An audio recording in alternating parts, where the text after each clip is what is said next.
Alléluia, gloire à toi. Merci Seigneur, dans le nom de Jésus. Alléluia, merci.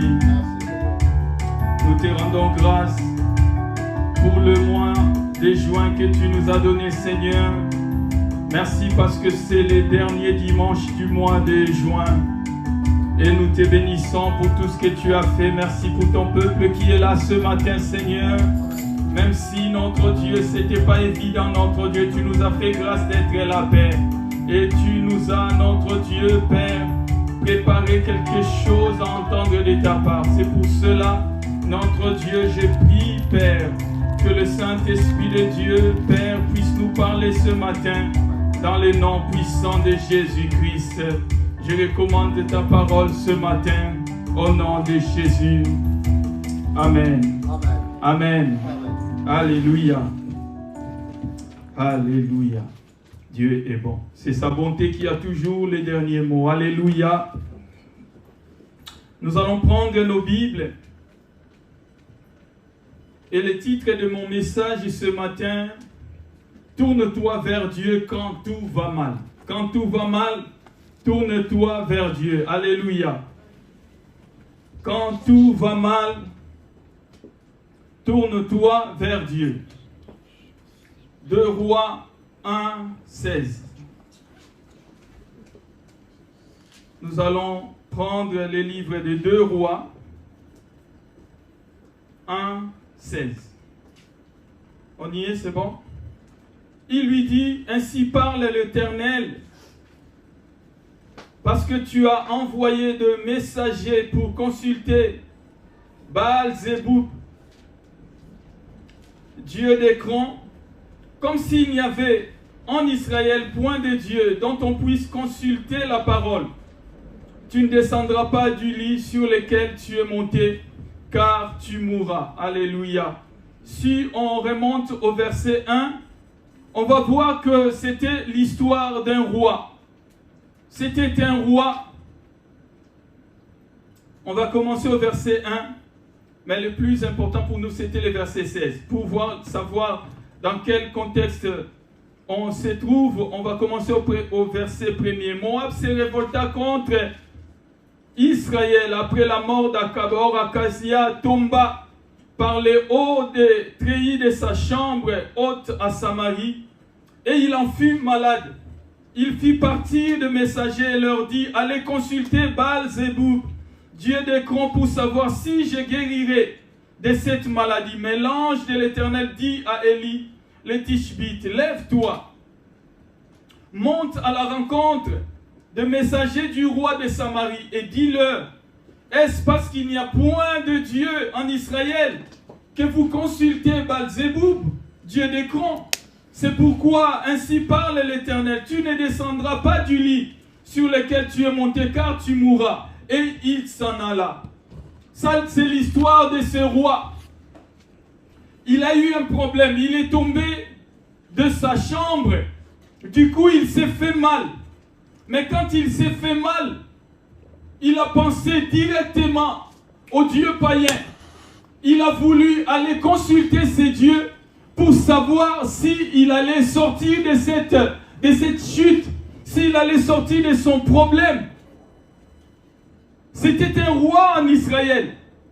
Il a eu un problème et sa première réaction, vite, il pense au Dieu des païens. Et Dieu est là ce matin pour nous rappeler que peu importe les problèmes auxquels nous faisons face, nous n'avons pas le droit, nous n'avons pas l'autorisation de nous tourner vers quelque chose qui n'a rien à voir avec Dieu. Quand tout va mal, quand ça ne va pas dans notre vie, pensons d'abord à la parole de Dieu, pensons à notre Dieu.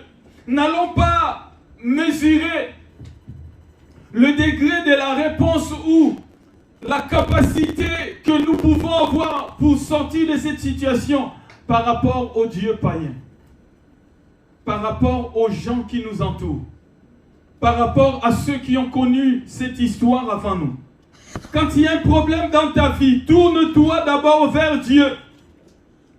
Et ce roi, quand il a eu son problème, lui ne s'est pas tourné vers Dieu. Il y avait un prophète dans cette ville. Il y avait un prophète que Dieu avait mis de côté pour pouvoir résoudre les problèmes que le peuple de Dieu allait rencontrer. Mais quand ce roi a eu son problème, ce n'est pas vers Dieu qu'il s'est tourné. Nous devons avoir cette culture de savoir nous tourner vers Dieu quand ça ne va pas. Nous devons avoir cette culture de savoir consulter Dieu quand tout va mal dans nos vies. N'allons même pas essayer de chercher à savoir si on va s'en sortir par rapport à l'œuvre humaine ou par rapport au secours de l'homme. La Bible dit, le secours de l'homme n'est que vanité. C'est Dieu qui est là pour nous. Nous devons le consulter. Aucun de nos pas ne doit manquer d'être dirigé par Dieu. La Bible dit, les pas du juste sont conduits par l'Éternel. Parce que tu es juste, tu ne peux rien faire sans ton Dieu. Quand il y a un problème dans ta vie, quand il y a un manque dans ta vie, tu dois te tourner vers Dieu. Si tu ne le fais pas, tu sors hors de la volonté de Dieu. Si tu ne le fais pas, tu vas en dehors de son plan par rapport à ta vie. Et ce roi, il n'a même pas parlé à Dieu. Ce roi n'a même pas prié. Mais quand Dieu a vu que ce roi voulait consulter les dieux païens, il est allé voir Élie. Il lui a dit, il faut que tu ailles voir ces rois. Il faut que tu ailles voir le messager de ces rois. Et lui dire, est-ce que c'est parce qu'il n'y a pas un Dieu en Israël que toi tu vas consulter les dieux d'Écran? Cette question peut nous être posée ce matin. Est-ce que c'est parce qu'il n'y a pas un Dieu dans ta vie que tu t'inquiètes comme ça? Est-ce que c'est parce qu'il n'y a pas un Dieu dans ta vie que tu crois que ta vie elle est freinée, que ta vie est en retard, que tu ne vas pas t'en sortir? Est-ce que c'est parce qu'il n'y a pas un Dieu que tu te soucies beaucoup de telle ou telle autre situation? C'est pareil par rapport à ce roi. Parce que ce roi, quand il a eu un problème, il est allé directement consulter, il a voulu consulter les dieux païens. Mais Dieu qui était amour, il lui a donné même l'occasion de savoir qu'il était au courant de ce qu'il était en train de faire. Mais ce roi, il était tellement éloigné de la volonté de Dieu. Il n'a pas su saisir l'opportunité que Dieu lui donnait au travers de cette révélation que Élie lui a apportée. Ce roi, il était tellement loin. Élie lui a dit, tu ne descendras pas de ton lit, tu mourras. Ce n'est pas que Dieu a maudit ce roi, mais Dieu voulait juste lui faire montrer qu'en dehors de moi, il n'y a pas de secours. En dehors de ton Dieu, il n'y a pas de secours. Il faut que tu restes dans la volonté de Dieu. Il faut que tu restes sur son chemin pour que tu sois sûr d'arriver jusqu'à bon port. Pour que tu sois sûr d'arriver jusqu'à l'objectif que tu t'es donné. Mais si tu sors de la volonté de Dieu, si tu sors de son chemin qui est Jésus-Christ, tu vas te retrouver à un endroit que ton Dieu n'a pas choisi pour toi. Jérémie 10, verset 23.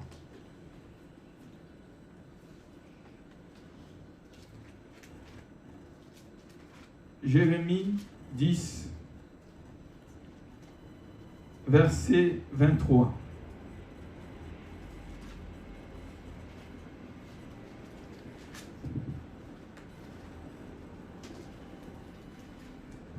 Je le sais.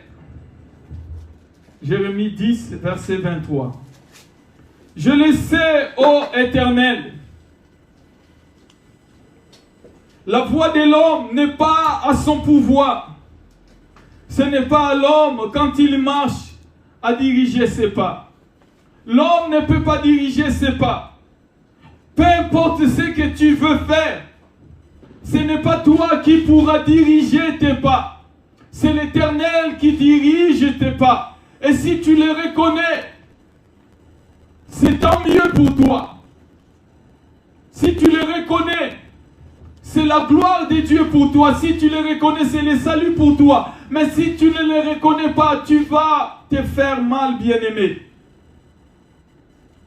La voix de l'homme n'est pas à son pouvoir. Quand tu es né, ce n'est pas toi qui as décidé de naître. Tu t'es retrouvé vivant. Tu t'es retrouvé en train de marcher. Tu t'es retrouvé en pleine conscience. Ça n'a pas dépendu de toi, ça a dépendu de ton Dieu. Et il faut que toi, tu réalises que tu dois aller tout le temps vers ton Dieu. Il faut que toi, tu réalises que ta vie est entre les mains de Dieu, même si tu as l'impression que tu peux faire le choix de toi-même, mais comprends toutes choses. Ce n'est pas à l'homme qui marche de diriger ses pas, c'est l'Éternel qui les fait. Et même si tu passes par des moments compliqués, rentre en toi, comprends que c'est Dieu qui te conduit. Et puisque c'est lui qui te conduit, tu ne mourras pas. Puisque c'est lui qui te conduit, tu ne perdras pas. Puisque c'est lui qui te conduit, tu ne te perdras pas. Il est le bon berger, il sait nous conduire. Quand il a fait sortir Israël de l'Égypte, le peuple de Dieu n'avait pas de boussole. C'est Dieu qui était le boussole pour son peuple. C'est Dieu qui était comme un GPS pour son peuple. Il n'a pas laissé son peuple se perdre parce qu'il savait que le peuple ne savait pas où était la terre qu'il lui a promise. Toi, tu ne sais pas où se trouve la terre que Dieu t'a promise. Toi, tu ne sais pas où se trouve la femme que Dieu t'a mise de côté. Tu ne sais pas l'homme que Dieu a mis de côté pour toi. Donc, quand il te conduit, sois soumis à sa recommandation, à sa parole, pour qu'il t'amène jusque là où il a destiné pour toi. Parce que sinon, tu vas te perdre. Sinon, tu vas emprunter un chemin que lui, il n'a pas tracé pour toi. Il n'appartient pas à l'homme qui marche de diriger ses pas. C'est l'Éternel qui les fait. Dieu nous parle comme ça, pourquoi? Parce que dans notre temps, il ne semble pas qu'on est perdu. Dieu nous parle aujourd'hui, pourquoi? Dans notre époque actuelle, il ne semble du mal à nous retrouver par rapport au chemin. C'est comme si on connaît comment aller pour rencontrer la bonne personne. C'est comme si on connaît comment faire pour trouver le bon travail. C'est comme si on connaît le chemin pour faire qu'on arrive à trouver la bonne formation ou à réussir dans nos vies. À l'époque, Dieu savait que son peuple ne connaissait pas le chemin. Donc il avait pris soin de mettre la colonne de feu et la nuée au-dessus de leur tête, afin de guider leur chemin. Mais à notre époque, cette nuée, cette colonne n'existe pas. Il nous faut comprendre que les choses ne sont pas pareilles qu'à l'époque de la traversée du désert. Il faut que nous sachions nous tourner vers Dieu, nous tourner vers sa parole, nous tourner vers son esprit, afin que nous soyons guidés, conduits dans toutes choses. Proverbe 20, verset 24. Proverbe 20, verset 24.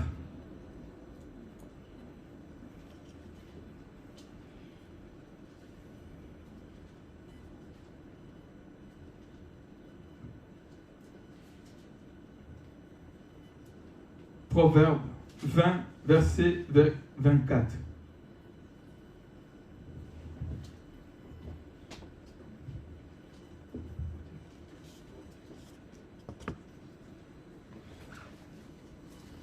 c'est l'Éternel qui dirige le pas de l'homme. Mais l'homme peut-il comprendre sa voie? C'est Dieu qui dirige tes pas. Mais est-ce que tu peux comprendre cela? C'est Dieu qui te conduit. Est-ce que tu peux comprendre cela? C'est Dieu qui te tient par sa main. C'est Dieu qui te fait passer par tel ou tel chemin, par telle ou telle circonstance. Est-ce que tu peux comprendre cela? Maintenant, le problème, ce n'est pas Dieu qui te dirige. Le problème, c'est toi qui es censé comprendre que ton Dieu est en train de te diriger. Parce que si tu ne comprends pas que c'est Dieu qui dirige ta vie, tu vas penser que tu es perdu. Tu vas penser que tu as fait les mauvais choix, que tu es en retard. Quand Abraham s'est retrouvé à Canaan, la Bible dit qu'il était entouré de gens qui appartenaient à ces territoires. Il était comme un étranger. Mais Abraham savait que c'était Dieu qui lui a dit de venir. Et Abraham, quand il est arrivé là-bas, parce qu'il était le moindre de tous, il était un étranger, mais c'est Dieu qui lui avait dirigé. C'est Dieu qui avait conduit ses pas. Il lui a dit, Abraham, va dans ces pays et reste là.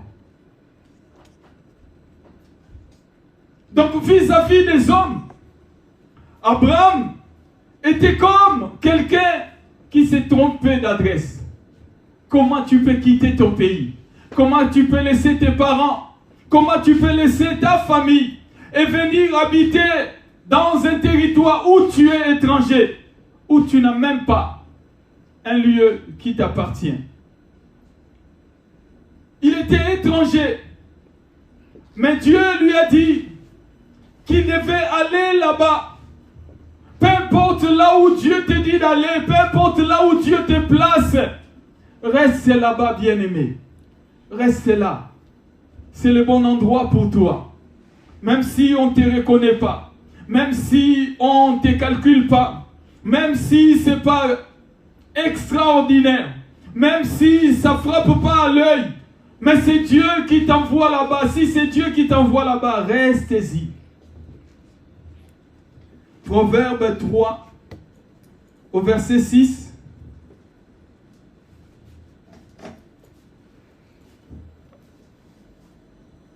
J'essaye de donner le maximum de références.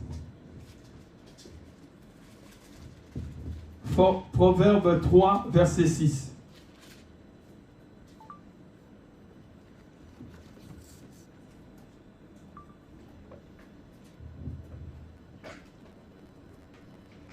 On commence au verset 5. Confie-toi en l'Éternel de tout ton cœur et ne t'appuie pas sur ta sagesse. Reconnais-le dans toutes tes voies et il aplanira tes sentiers.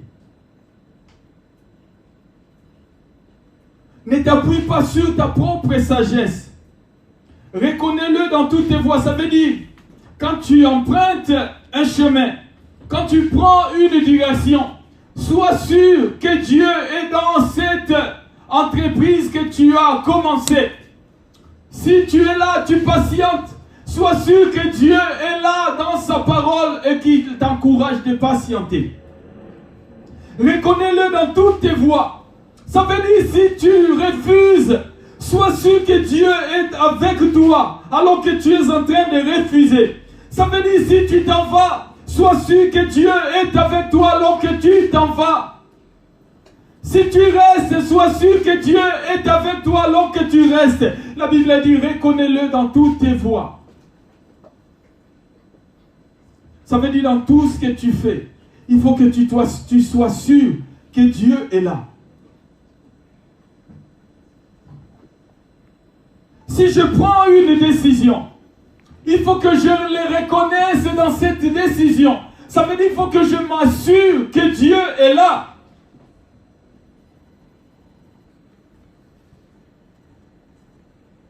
Peu importe les défis qui est devant moi, Je ne peux pas trembler, tu ne dois pas trembler. Ce roi, il a tremblé. Quand il est tombé malade, il a commencé à paniquer. Donc, dans sa peur, il a pensé vite au Dieu des camps. Il a demandé à ce messager d'aller consulter ces dieux païens. Chose qu'on ne doit pas faire, nous qui sommes enfants de Dieu. Nous qui sommes enfants de Dieu, nous devons rester focalisés sur notre Dieu.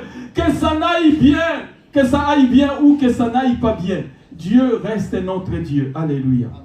On ne change pas de Dieu parce qu'il y a un problème. On ne change pas de Dieu parce qu'il y a une situation difficile qui se colle à nous. On ne change pas de Dieu parce que maintenant tout est compliqué pour moi. On ne change pas de Dieu parce que maintenant c'est difficile par rapport à mes finances, par rapport à ma maison, par rapport à mes relations. Je ne change pas de Dieu. Mon Dieu reste le même. Que je sois entouré des ennemis, que je sois entouré de problèmes. Mon Dieu reste mon Dieu. Amen. C'est ce qui est arrivé au roi Josaphat. 2 Chroniques 20, verset 6. 2 Chroniques 20, au verset 6.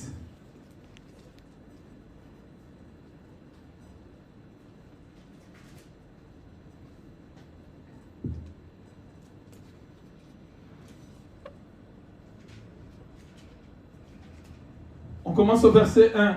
Après cela, 2 Chroniques 20. Après cela, les fils de Moab et les fils d'Ammon, et avec eux, les Maonites marchèrent contre Josaphat pour lui faire la guerre. On vint en informer Josaphat en disant, une multitude nombreuse s'avance contre toi depuis l'autre côté de la mer, depuis la Syrie, et ils sont à Hatzaton, Tamar qui est en Guédi. Dans sa frayeur, Josaphat se disposa à chercher l'Éternel et il publia un jeûne pour tout Juda.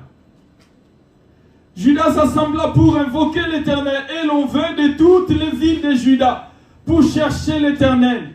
Josaphat se présenta au milieu de l'assemblée de Juda et de Jérusalem dans la maison de l'Éternel, devant les nouveaux parvis. Et il dit, l'Éternel, éternel Dieu de nos pères, n'es-tu pas Dieu dans les cieux? Et n'est-ce pas toi qui domines sur tous les royaumes des nations? N'est-ce pas toi qui as mis en main la force et la puissance à qui nul peut résister? N'est-ce pas toi, ô notre Dieu, qui as chassé les habitants de ces pays pour donner et qu'il a donné pour toujours à ta postérité qu'il aimait? Ils l'ont habité et ils y ont bâti un sanctuaire pour ton nom en disant, s'il nous survient quelque calamité, l'épée, les jugements, la peste ou la famine, nous nous présenterons devant cette maison et devant toi, car ton nom est dans cette maison. Nous crierons à toi du sein de notre détresse et tu exauceras et tu sauveras. Josaphat a eu un problème. Des rois se sont ligués contre lui. Pas un seul, pas deux. La Bible a dit une multitude marchait contre lui. Et lui, il n'a pas fait comme le roi Acasia. Il n'est pas allé consulter les dieux des païens. Il s'est tourné vers Dieu. Il a demandé à Dieu l'aide dont il avait besoin pour combattre l'ennemi qui voulait lui faire mal. Quand l'ennemi s'élève contre toi, quand les problèmes se multiplient contre ta vie bien-aimée, tu dois savoir te tourner vers Dieu. Tu dois savoir te mettre à le chercher, à le louer, parce que on verra plus loin que Josaphat a mis une équipe de chantres. Ils se sont mis à louer Dieu. Parce que la louange appelle la présence de Dieu. La Bible dit qu'il siège au milieu de la louange de son peuple. Dans le livre de Psaume 99, verset 9. Psaume 99, verset 9, que nous dit la Bible. Exaltez l'Éternel, notre Dieu. Prosternez-vous sur sa montagne sainte, car il est saint. L'Éternel, notre Dieu. Il est saint, notre Dieu. Kadosh, comme on dit en hébreu. Il est mis à part. Il est élevé. Nous devons élever notre Dieu. On ne doit pas le regarder comme si c'était un Dieu normal. On ne doit pas le regarder comme s'il était égal aux autres dieux. La Bible dit, prosternez-vous sur sa montagne sainte, car il est saint. L'Éternel est ton Dieu. Devant chaque problème, devant des situations compliquées, il te faut élever ton Dieu. Il faut lui dire qu'il est saint. Il faut l'élever. Il est kadosh. Le Dieu élevé. C'est pour ça que Jésus-Christ avait dit, quand vous aurez élevé le Fils de l'homme, vous saurez qui je suis. Si tu n'élèves pas Dieu, tu ne sauras pas qui il est pour toi. Si tu n'élèves pas ton Dieu, tu manqueras l'occasion de voir sa grandeur agir dans ta vie. Si tu n'élèves pas Dieu, tu passeras à côté, alors que Dieu est là à tes côtés. La Bible dit, exaltez l'Éternel. Exalter, c'est élever. Exalter, c'est mettre quelqu'un au-dessus. Et Moïse l'avait fait en fabriquant les serpents d'airain. La Bible dit, tout celui qui était mordu par les serpents et qui tournait son regard vers les serpents que Moïse avait fabriqués, il était guéri. Peu importe la morsure du serpent. Et peu importe pour toi, bien-aimé, la morsure du serpent, peu importe ce que l'ennemi veut mettre dans ta vie comme venin, comme découragement. Si tu élèves tes regards vers Dieu, si tu l'élèves au-dessus de tout, bien-aimé, ton Dieu viendra à ton secours. Dieu viendra pour te délivrer. Dieu viendra pour te sortir de là où l'ennemi veut que tu restes. Quand tout va mal, tourne-toi vers Dieu.